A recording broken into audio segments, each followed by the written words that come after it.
Evangelista Paul Mortis. At Beth Mortiz Flores po. Gagayahin ko syempre daddy ko kung ano yung timbre niya, yun din ang timbre ko.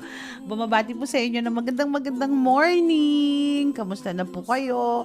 Oo, parang ang init na. Nagsisimula na mag-init na dad. Nag-aircon na rin Sa kami summer ngayon na eh. naman. Oo. Kaya, naku, ingat-ingat lang po sa ating mga pangangatawan. Salamat po at nakatuon kayo ngayon sa ating programa. Dito po sa 702 DCS, programang Gabay. Ayan. At kung kayo naman po ay nakikinig sa pamamagitan po ng Facebook Live streaming, maaring din nyo kami nakikita bukas. Oo. Ngayon, hindi. Pero nakikita nyo po yung aming larawan. At narinig nyo yung aming boses. Okay na po yun sa amin. Sapat na tayo po ay magkakasama. Bago ko po malimutan, naalala ko po yung aking mga kaibigan. Diyan po sila Dr. Eduardo Zapanta at saka si Dr. Arnel Zapanta, Dad, ng NAIC. Ayan, NAIC Christian Worship Center, na pinangungunahan naman din ni Pastor Jerry at saka ni Ate Jo Cruz. Ayan. So, sa mga friends po natin dyan, pagpalain po kayo ng Panginoon. At nag-enjoy po kami nung pumunta kami dyan noon. Kung di ako nagkakamali, February 15 po ata yan, o 16. So, salamat po ha. Thank you for always including us in your plans. O, yan, Dad. Okay. Sige po, diyan po kayo saan man kayo naroroon sa bawat bahagi ng buong sanglibutan. Palatuntunang gabay, sumasapit po sa inyong pakikinig sa ganitong oras, ganitong himpilan ng radyo, di ba? Apo.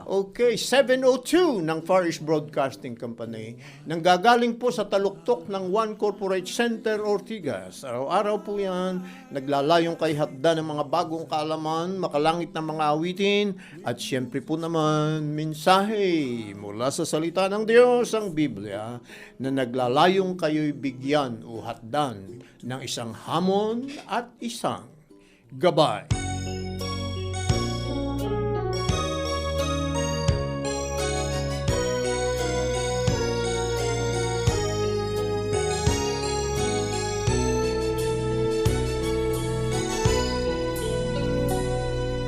Diyos na dakila, banal na tunay, hindi ko maunawaan pag-ibig mong alay.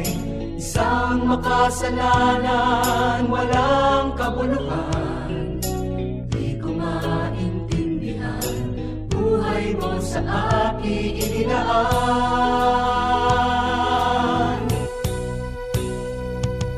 Panginoon, dakila ka, sambahin ang ngalan mo, di ako mapapagal sa pagpupuri sa'yo. Dahil sa pag-ibig mo, ako ngayon'y naririto, sumasamba at umaawi, nagpupuri sa tanging ngalan mo, Jesus. Sumasamba at umaawi, nagpupuri sa tanging ngalan mo.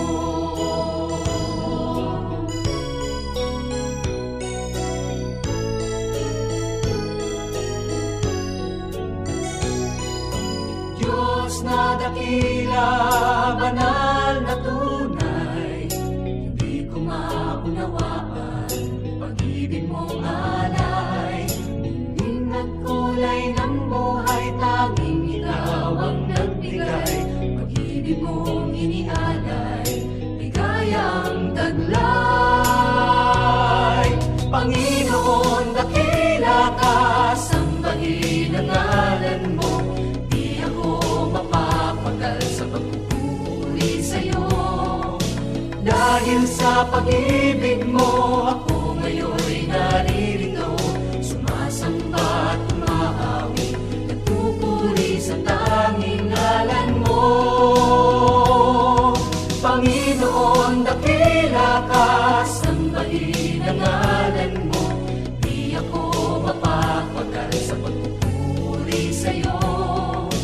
Dahil sa pag-ibig mo, ako ngayon'y naririto, sumasamba at umaawi, nagpupuri sa tanging ngalan mo, Jesus. Sumasamba at umaawi, nagpupuri sa tanging ngalan mo.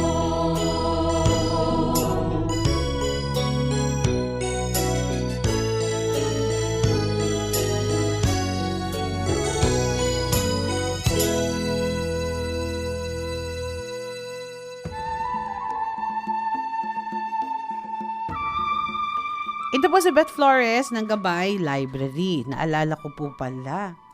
Natatandaan nyo yung ating mystery na pastor na laging nag-iiwan ng notes doon sa banyo ng kanilang bahay. Nakikinig pala siya noon, Daddy. At kinorek niya po ako. Hindi daw po saksakan ng ganda ang misis niya, kundi nuknukan ng ganda. O, ayan ha. Siguro yung mga ibang nakikinig sa atin, kilala nyo na po kung sino yan. Ay talaga hong mahal natin yung pag-asawang pastor na yan. So, going back sa atin pong pinag-uusapan, poems that touched my heart. Ayan. Eto po, handa na kayo. Eto maganda. Mending Friendship by Virginia Blank Moore. Mending friendship is a task I've set myself today. The floor shall go unscrubbed for once, the ironings put away. I'll get my pen and paper out and write a loving line across the miles to one dear friend to say I hope she's fine. I'll telephone another friend with whom I have lost touch to say, because we never meet, I miss her oh so much. I'll put the coffee on in brew and call the neighbors up and bid them set their work aside and drink of friendship's cup. Neglected household chores will wait, but friends may drift away. So now and then, I just must have a friendship mending day. Ang ganda, diba? Dapat talaga, we must have a friendship mending day. Pwede namang itabi yung mga gawaing bahay. Pwede munang itabi yung mga plansyahin, labahin, di ba po? Pwede natin itabi muna yan. Isa-isang tabi para po sa isang kaibigan o para sa isang mahal sa buhay. Sabi nga, we must have a friendship mending day. May kakilala ka ba na tila walang kaibigan? Sa hinaba-haba ng panahon niya dito sa lupa, tila sa sarili lang siya nag-focus at parang walang mga kaibigan. Ang nakakalungkot nga, di ba, pati ang sarili niyang pamilya, parang hindi rin siya naging close sa kanila. Alam niyo, hindi ko po talaga alam ang reason ng ganitong senaryo. At ayoko na rin pong alamin at ayoko na rin pong mag-judge. Subalit may mga tao talagang tumanda na parang ermitaryon lang sila, tila nag-iisa. Nakakalungkot po yung ganitong buhay, di ba? So huwag po nating kakalimutan na tayo po mga relational beings. Ganyan po ang pagkalikha ng Diyos sa atin. Yung 10 Commandments nga po, patunay na dapat ay una, in harmony tayo sa Diyos. In harmony tayo sa ating sarili. In harmony rin tayo sa ating kapwa. Kaya nga po kung pinagkalooban tayo ng Panginoon ng mga taong nagmamahal sa atin, maging pamilya, kaibigan, kapitbahay o kasama sa church, kailangan pong iwanan muna natin ang ating mga ginagawa paminsan-minsan upang makipag-connect po sa kanila. Sa ganda po at tindi ng communication gadgets sa ngayon, wala na pong rason upang hindi tayo makipag-usap o makipag-connect sa ating mga mahal sa buhay. Kung ating mga anak, kung asawa ay nasa ibang bansa, isang simpleng text o maikling tawag o Facebook, di ba? FaceTime, yon ang lalong magpapatatag ng ating relationship. Kung may mga kaibigan tayo sa ibang bansa at maaring nalulungkot dahil malayo sa pamilya, ang isang text o sulat ay magpapasaya ng kanyang puso. So sa panahong ito, wala nang rason para hindi makakonect. Kailangan lang talaga po maglaan tayo ng panahon. Ikaw, kaibigan, kagabay, sinong nangangailangan ng iyong encouragement o connection sa araw na ito? Tanong nyo kay Lord at tiyak na tiyak ako bibigyan kayo ng pangalan ng Panginoon. Ito po si Beth Flores ng Gabay Library. Patuloy po tayo sa ating pagbubulay-bulay sa salita ng Diyos. At sa mga sandaling ito, ang ating pong bibigyan ng pansin, the revelation land, revelation, o yung ang pagpapahayag. Evangelista Paul Mortiz, kumusta na po kayo? That's right, ang lupaing nagpapahayag. Okay, hango po sa aklat ni Jonathan Cahn, isang Jewish rabbi born again na ginagamit ng Diyos sa prophetic ministry sa end times. Mag-aral po tayo, mga talata sa awit 122, napakahaba po yun. But ang sabi rito, I was glad when they say unto me, let us go to the house of the Lord. Our feet shall stand within the gates of Jerusalem. Jerusalem is builded as a city that is compact together, whither the tribes go up, the tribes of the Lord, unto the testimony of Israel, to give thanks unto the name of the Lord, for there are set thrones of judgment, the thrones of the house of David. Pray for the peace of Jerusalem. They shall prosper that love thee. Peace within thy walls and prosperity within thy palaces. For my brethren and my companions' sake, I will say now, peace be with thee. Because of the house of the Lord our God, I will seek thy good. Amen. Okay, patuloy po tayo. Pinako si Kristo sa krus, okay? At makikita po natin yan sa mga talata, halimbawa sa Roma 5:8. But anyway, patuloy na po tayo.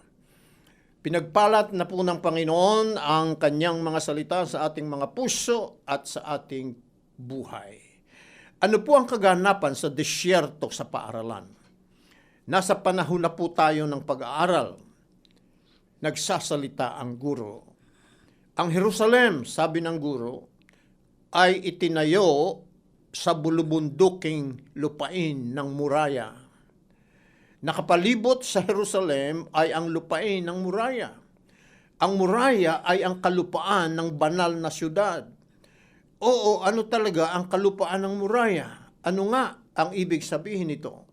Narito po, ang salitang muraya ay galing sa dalawang mga salitang Hebreo. Ang unang salita ay ra'ah. Ibig sabihin, yung nakikita, yung lantad o yung nahahayag. At yung ikalwa ay Yah, ang pangalan ng Diyos. Kaya't sa mga pagsusuma pa, ang salitang muraya ay inihahayag ang Diyos. Kaya't ang muraya ay ang lugar ng kapahayagan ng Diyos. Okay. Marami tayong masasabi patungkol sa mga taong nag-aangkin na nakakita sa Diyos. At ang sabi nila, ano raw ang Diyos? Isang hindi masyadong kilalang Diyos. Isang impersonal na, na pangmundong lakas.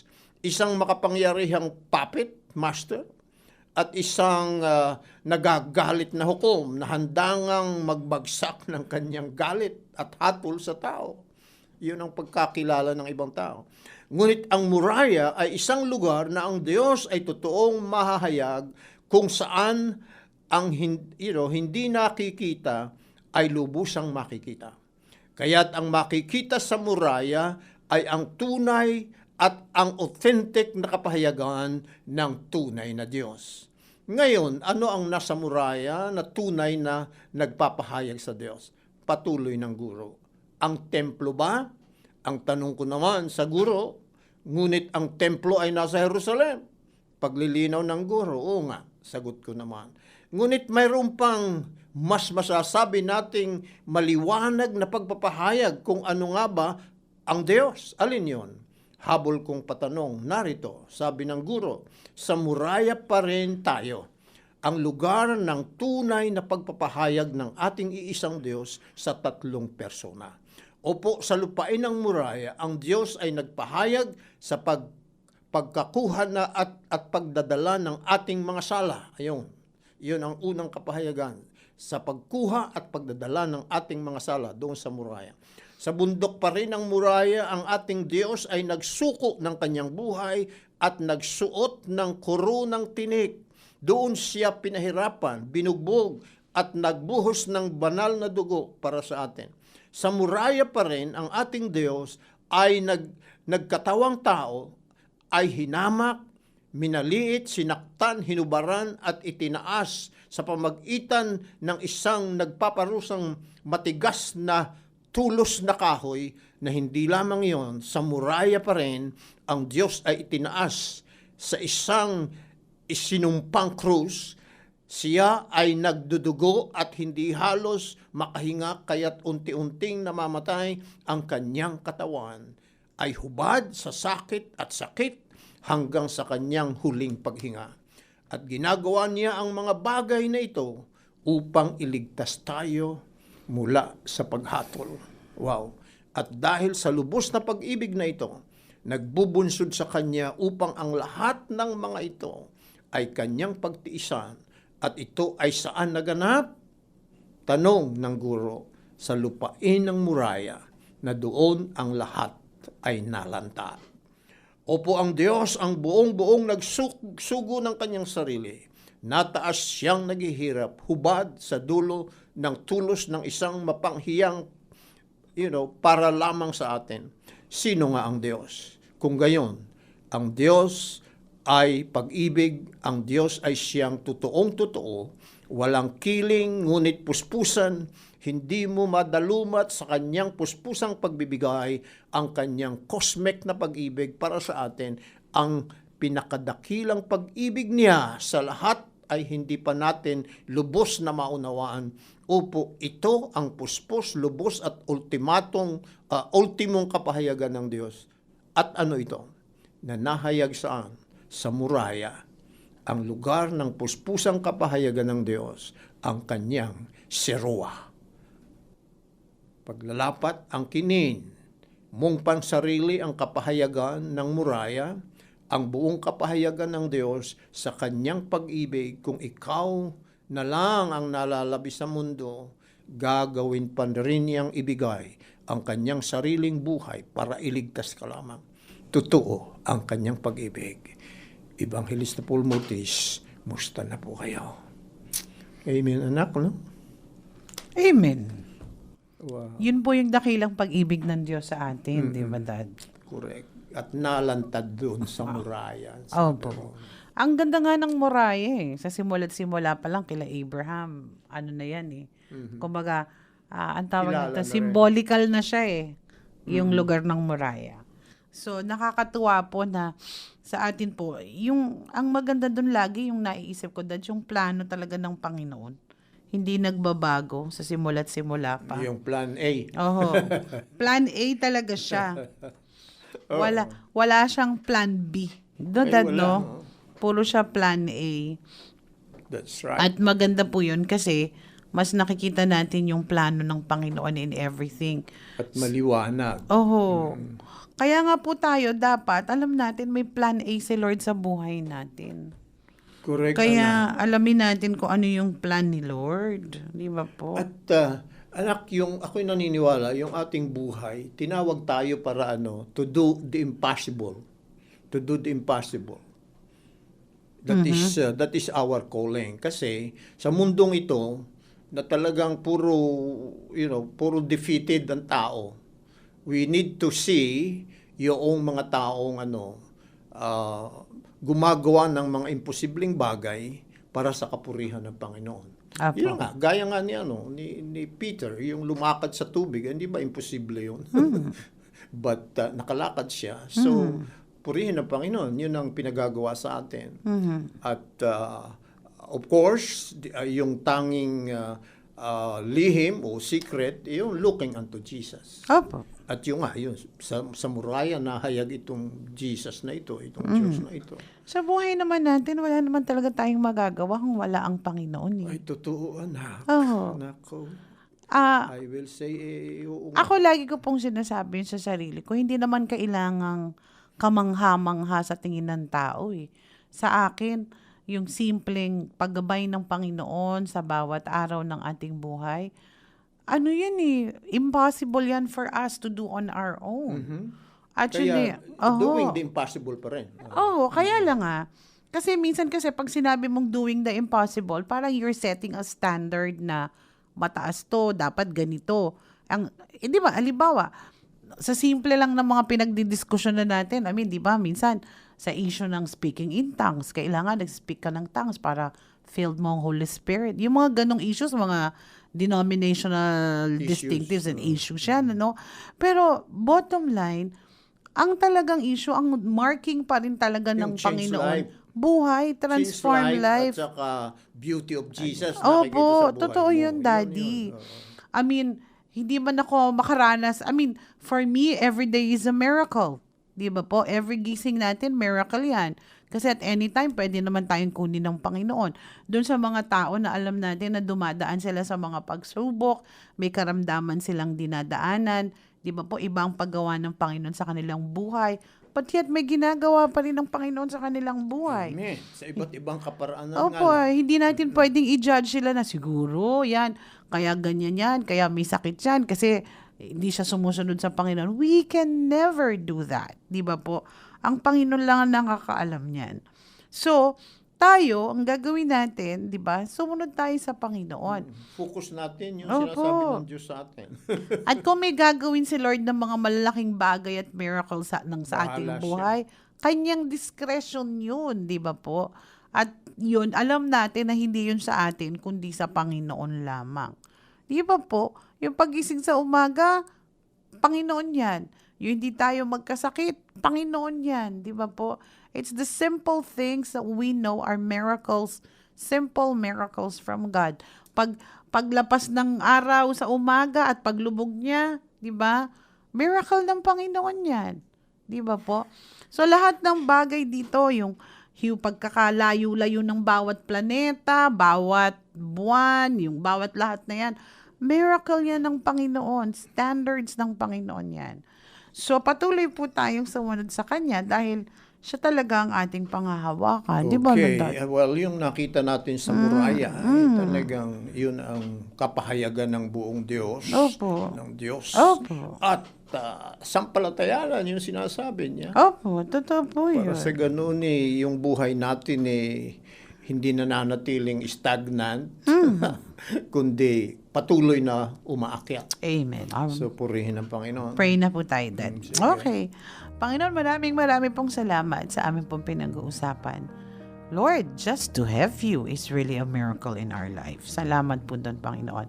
Kung gaano kami ka makasalanan, but you came, you gave your life for us. That is a miracle. So Lord, salamat po doon, Panginoon, at ang dalangin namin, Ikaw po, Panginoong Jesus, ang siyang patuloy na manguna, gumabay, mag-lead sa amin, at patuloy ka naming maranasan sa bawat araw. Lord, tulad po ng sinasabi namin, every gising is a blessing. That's a miracle from you. Na kami po ay nakakahinga ng maayos, may hangin, that's a miracle from you. Bawat aspeto ng aming buhay, miracle yan, Panginoon, na galing sa iyo. So Lord, ang dalangin po namin, patuloy naming pahalagahan, pasalamatan, at i-worship, pagpapurihan ka sa patuloy mong ginagawa sa amin. So Lord, ngayon din po, naalala po namin ipag-pray, sila Marilyn Gomez Manalo, si Oya Santos, ganun din po, Panginoon, si Jeannie Nagit Justiniano. Salamat po, Panginoon, sa kanyang buhay. Naalala ko po, Lord, sila Kuya Ben at saka sila Ninang Roda. Lord, alam namin na when they were here lately, nagkaroon po ng episode si Tito Ben. But Lord, we pray that you will continue to heal them and continue, Lord, to heal him, Panginoon. Continue, Lord, to strengthen him in your power and in your grace. Ganun din po, palakasin din po sila bilang mag-asawa at patuloy sa kanilang paglilingkod, Panginoon. So Lord, maraming pong salamat. Panginoon, salamat po sa mga bumabati sa Facebook, nakikinig sa palatuntunang gabay at nagiging prayer partners. Nagpapasalamat po kami. Huwag po silang lalampasan. Panginoon, kilala po sila.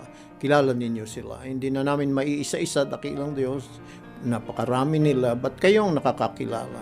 At alam namin, anuman ang kanilang mga pangangailangan, Panginoon, doon sa krus ng Kalbaryo, iyon na pong ginanap at aangkin nilang na lamang nila at maging bahagi ng kanilang buhay yung ginawa mo doon sa krus ng Kalbaryo at doon sa muraya, Panginoon. Marami pong salamat. Huwag po ninyo kaming lalampasan. Amen and amen. Skies are blue. Panginoon, the Lord is good, di ba, Dad? The Lord is good. Panginoon, napakabuti mo talaga. Amen. So sa atin pong pagsunod sa Panginoon, ay talagang Panginoon dapat siya sa ating buhay. Hindi pwedeng pahingi noon lang. Okay? Iba yung pahingi noon, iba yung Panginoon. Yung At kung- pahingi noon, makasarili yun. Aha. At saka kung pahingi noon lang, ATM machine lang natin si Lord, di ba? So buti po yung talagang, natin, Lord talaga siya, Panginoon ng ating buhay. At sa bawat miracle na ginagawa ng Lord sa atin, maliit man o malaki, that's still a miracle from Him. Amen. Yun po yung kanyang At grace. nakakatuwa, anak, yung salita ng Diyos, pag pinagtiwalaan mo talaga, Apo. gumagawa. Natural. Tagal-tagal na nating natutunan yan, Dad. Ay. So, ito po si Beth Flores. Lagi po nagpapaalala, life is not a series of chances. It is a series of choices. Sa ngalan po ng ating Panginoong Hesus na ating sinasamba at niluluwalhati at sa pamamahalang teknikal naman ng kapatid na Reggie Villena. At Kina Villanueva. Ito po naman ang inyong lingkod, Evangelista Paul Mortiz, nagsasabi, kapag si Jesucristo ang inyong gabay, hindi kayo mawawalay kailanman, pagpalain po kayo ng Diyos. Paalam sa ngayon, ngunit hanggang bukas na muli sa isa na namang gabay. to myself. What a wonderful world.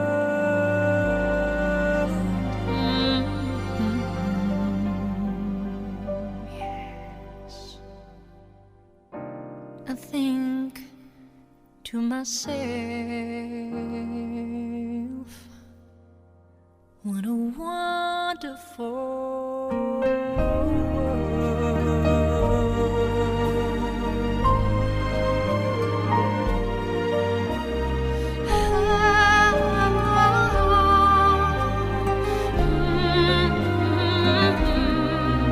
I see trees of green, red roses too. I see them bloom for me and you,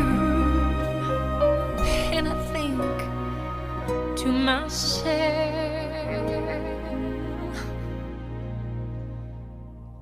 what a wonderful